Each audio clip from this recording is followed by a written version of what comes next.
You're a stubborn human, so I'll comply with your wishes. Muzan hummed, one side of his lips tilting upwards, as he continued as he ran a hand through his Tulsaran black hair. Nakime, bring the rest of the upper moons here. Immediately. Yes, Kibutsuji-sama, Nakime replied, the first strum of her biwa letting her appear in the room. The next strum brought in the remaining upper moons, just as Muzan commanded, all kneeling upon the sight of their master. Ian stared at all of them, from the reverence for Muzan in their eyes to the respect, all of it leaving her unimpressed. Crossing her arms over her chest, she let out a heavy sigh, knowing she shouldn't expect anything else. They're like a cult. Thelma glanced up when feeling Yin's eyes on him, flashing her a smile, until Akaza shoved his head back down. The latter's arm unfortunately was taken off by Kogashiba for bluntly being disrespectful to his senior.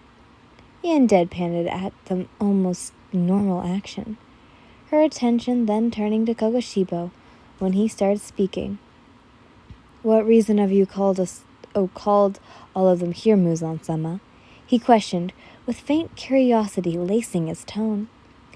You all know this human, don't you? Muzan instead asked, gesturing towards Yin.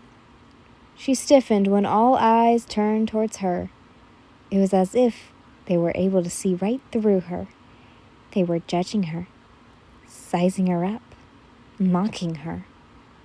As a human, she knew they thought little of her, and she knew that they hated her for gaining Muzan's interest, and time so quickly because of something that they had already had and for something that they didn't have. But she couldn't control that. I want you to train her, myself included, on the necessities to becoming a demon. Muzan further exclaimed, almost all reactions to his command being negative. Muzan-sama, Gitara rasped, his voice as low and rough as Yin remembered from their first meeting.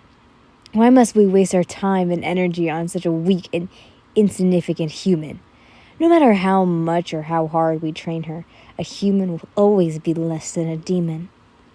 Not to mention she isn't beautiful in the slightest, Shaki sneered, obviously jealous. But she's useful. Muzan's eyes narrowed, instantly shutting up their complaints. Are you questioning my judgment? Are you assuming that having this human, someone who can regenerate even after death, isn't useful? Would have wondered if the legitimacy I've given you has gone too far. And now I know. I'm truly disappointed to hear this. Upper moons. Taki, Akaza, and Intengu let their gazes fall to the ground with guilt, while Kogashibo, Doma, Gyokyo, and Gitaru stood there, with various levels of sophistication painted their expression. And this human will not always be a human. Muzan further went on to say, missing the look of complete against that Yin gave him. She will become a demon, with training implied by ourselves, and her ability. I deed that it won't be long before she joins the 12 Kizuki. Yin facepalm. This guy really won't take no for an answer. He's keeping me here to become a demon. To become a new pawn on his chessboard to play with against the demon slayers. And I won't let him get his way. Kibutsuji, I don't want to become a demon. And if you force me to, I'll just walk into the sun and kill myself. Yin frowned, every single demon in the room freezing at her words. Considering as a human, I regenerate after death. Won't it be the same when I'm a demon? And if my body purges what is hurtful to me, isn't it safe to say that there's a chance I'll regenerate into a human again? You. Kogashibo stared down at her, a frigid aura that trembled out of him, making her want to curl into a ball and hide, forcing her to stand her ground. Are you negating Muzan-sama's wishes? You, a human, someone who deemed worthy enough to give both his and the 12 Kizuki's time? You are a fool, a lowly degraded of a human that can't even see the blessing that they are given. All because of what? Hope? Love? Don't make me laugh. Those are all but feelings, fleeting feelings, that are all too turned to anger and despair. Yin couldn't help but flinch each time Kogashibo berated her. Her gaze locked onto the ground as her fingers flexed into fist. She knew why he was saying such things. She knew. No matter how hard she tried to work up the courage to refute his claims, she could not. Her mouth simply would not open. You will be doomed with defeat and death over and over again, Kogashibo continued, his hatred for her mentality that he presumed as a weakening flaring.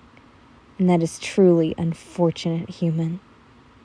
Finally, after moments of silence stretched to thin, even Muzan looking onwards with mild interest, Yin looked up and into Kogashibo's eyes, her glare sharp and unwavering, yet even still, the first upper moon inhaled sharply upon the fear and absolute misery clearly reflected in her eyes.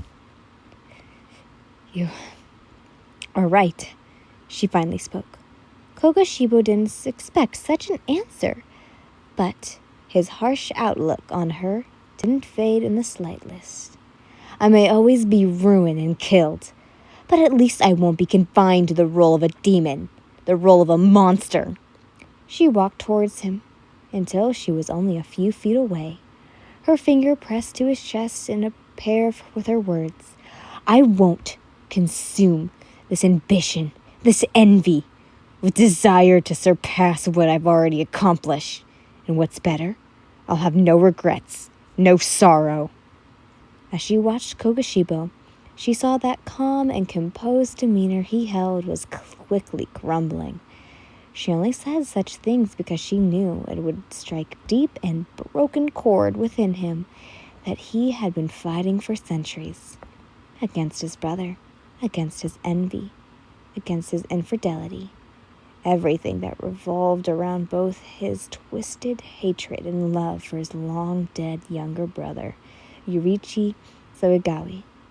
However, if I do become a demon, as you say, all of that world unwind the moment I choose to let go of my humanity and succumb to that darkness. Yin finished, backing away with a pitiful grin. But since I'm just a weak human, I guess none of that makes sense to you. Does it? Damn, you! But anyways, it's time for a Toagawa era secret. Since Yin wants to be stronger, Muzan decided he would comply with her demands. The very reason why he summoned the rest of the upper moons, if you hadn't get on that already. Muzan can't stand it when someone refutes him, a sign of both his god complex and how overwhelming his idiosyncratic idea of himself are. Kogashibo could clearly see that Yin seemed to know everything about him, something that made him shake in total anger from how she was able to see right through him so easily. Anyways, I hope you guys enjoyed. Bye!